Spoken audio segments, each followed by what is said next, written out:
Biz maydanda болдық, Белбардан қан кештік, тылда жүріп, көз жасымызды көл өттік.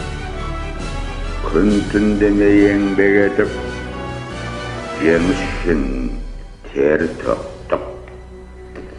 Осының бәрін біз тарих алдында, отан алдында, адамгершілік, намыс алдында ақ ниетпен азаматтық борышымызды өтеу үшін істедік.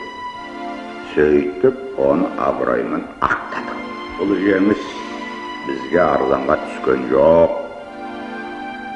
Ел дегенде еңіреген ерлеріміздің қан майданда құрбан болғандар аз емес.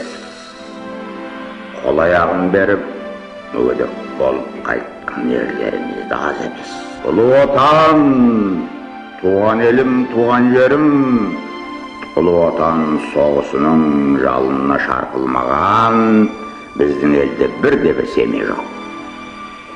Соғыс қайғысы, соғыс мұңы әрқайсымыздың басымызда болды. Солдаттың сағынышы, ата-ананың қайғысы, жардың мұңы, жетім жесірдің көз жасы әрқайсымыздың басымыздан өтті. Мен өзім 40 жыл қырғында тірі қалған жандардың бірімін.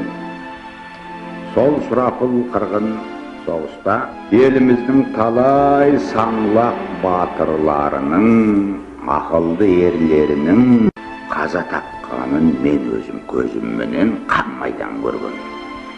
Менен артық, менен батыр, менен ақылды жігіттер өліп кеткен көзіммен көргем. Олардың имандары жолдас болсын. Олар ұлы отанымыздың тәуелсіздік үшін жан, тәнін аямастан соғысты, тәуелсіздік үшін жан тәсілетті. Имандары жолдас болсын.